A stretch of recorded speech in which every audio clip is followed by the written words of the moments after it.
جو نمازیں چھوٹ چکی ہے ان نمازوں کو کیسے ادا کریں، یہ ایک ایسا اہم سوال ہے۔ کافی لوگ یہ کہتے ہیں کہ ہم ایسی نماز پڑھ لیں کہ جس نماز کے پڑھنے کی وجہ سے ہماری 5 سال کی نماز ادا ہو جائے، 10 سال کی نماز ادا ہو جائے۔ کافی لوگ پوچھتے ہیں کہ 5 سال کی میری نمازیں قضا ہے، میری نمازیں چھوٹ چکی ہے، میں ان نمازوں کو کیسے ادا کروں؟ تو 5 سال کی اگر نمازیں چھوٹی ہوئی ہے تو 5 سال کی نمازیں ادا کریں تو وہ نمازیں ادا ہو جائے گی۔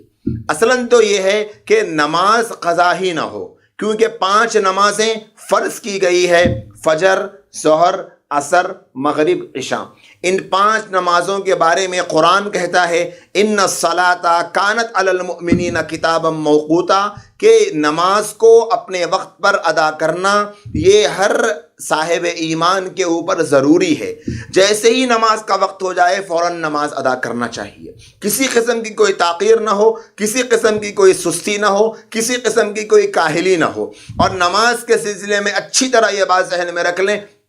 کتنے لوگ ہیں جو نماز کا وقت ہو جاتا ہے لیکن نماز نہیں پڑھتے۔ اللہ کے نبی علیہ الصلوۃ والسلام نے فرمایا سب سے پہلے قیامت میں نماز کا سوال ہوگا۔ علماء فرماتے ہیں کہ عبادات میں سب سے پہلا سوال نماز کا ہونے والا ہے۔ جس کی نماز چھوٹی ہوگی وہ جب تک جواب نہیں دے گا آگے نہیں بڑھ سکتا۔ آج کتنے لوگ ہیں جو اسی طرح نمازیں چھوڑتے جاتے ہیں، اوقات ملتے ہیں، فرصت کا زمانہ ہے لیکن اس کی قدر نہیں کرتے۔ لہٰذا جو نمازیں چھوٹ چکی ان نمازوں کو قضا کرنا بہت ضروری ہے۔ ان قضا نمازوں کے ادائیگی کا سب سے آسان طریقہ یہ ہے کہ ہم ایک ڈائری بنا لیں اور اس ڈائری کے اندر یہ نوٹ کر لیں پہلے کہ کتنے سال کی میری نمازیں چھوٹی ہوئی ہے،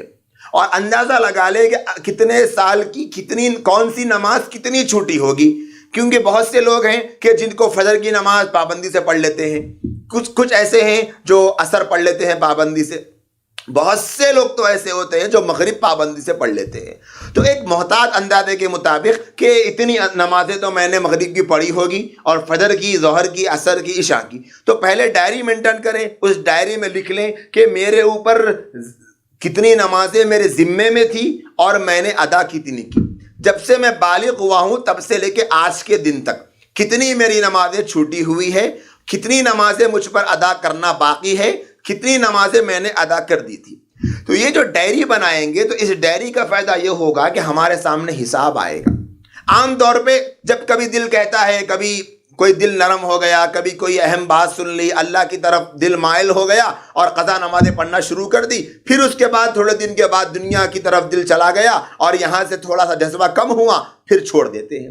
لہٰذا یہ بات مشاہدے پر مبنی ہے کہ ہم قضا نماز ادا کرنے کے لیے ایک چھوٹی سی ڈائری مینٹین کریں، اس ڈائری میں نوٹس بنا لیں، فجر، ظہر، عصر، مغرب، عشاء۔ اور نیت کیسے کریں؟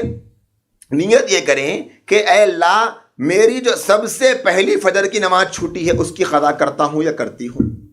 اور ظہر کی نماز پڑھ اے اللہ میری جو سب سے پہلی ظہر کی نماز چھوٹی ہے اس کی قضا کرتا ہوں یا کرتی ہوں۔ اب جب اگلا روز آئے دوسرے دن پھر آپ پڑھیں گے تو اس وقت کیا نیت کرنا ہے؟ اے اللہ جو میں نے سب سے پہلی فجر کی نماز چھوڑی ہے اس کی قضا کرتا ہوں یا کرتی ہوں۔ اے اللہ میں نے جو ظہر کی نماز سب سے پہلی چھوڑی ہے اس کی قضا کرتا ہوں یا کرتی ہوں۔ آپ کہہ سکتے ہیں کہ پہلے دن بھی یہی کہا، دوسرے دن میں یہی کہا، اس لیے کہ پہلے دن جب آپ نے کہا کہ اے اللہ میں سب سے پہلی فجر کی نماز قضا کرتا ہوں یا کرتی ہوں، تو آپ نے جب اسے قضا کر دیا، نماز پڑھ لی، تو اب وہ نہیں رہی نماز، اب جو دوسری نماز تھی وہ پہلی ہو گئی۔ اسی لیے آپ کو اگلے روز بھی یہی کہنا ہے۔ اسی طرح ہر نماز کو آپ پڑھیں گے، اگر آپ یہ ترتیب بنا لیں کہ فجر کے ساتھ فجر، ظہر کے ساتھ ظہر، عصر کے ساتھ عصر، مغرب کے ساتھ مغرب، عشاء کے ساتھ عشاء، اگر آپ 5 نمازوں کے ساتھ روزانہ 5 نمازیں پڑھنے کی عادت بنا لیں تو انشاءاللہ تعالی علماء نے لکھا ہے کہ اگر یہ نماز پڑھنے کے دوران فرض کر لیجئے کہ 10 سال کی نمازیں چھوٹی تھی اور 10 سال کی نمازیں مکمل نہیں ہوئی اور یہ پڑھنے کے دوران ہی وہ مر گیا، تب بھی اللہ تبارک و تعالیٰ کی ذات سے امید ہے، حکم تو یہ ہے کہ یہ آدمی مرتے وقت میں وصیت کر کے جائے کہ میری اتنی نمازیں ابھی باقی ہے، میرا مرنے کا وقت قریب آنا لگتا ہے، اگر مر جاؤں تو اس کا فدیہ ادا کر دو۔ لیکن علماء نے پھر بھی لکھا کہ اگر آدمی مر گیا، فدیہ ادا بھی ہوا یا پھر نہیں بول سکا، تو اللہ کی ذات سے امید ہے کہ اللہ اس کی بقیہ نمازوں کو بخش دے گا، اس لیے کہ اگر اس کو زندگی ملتی تو یہ اور نمازیں قضا کرتا۔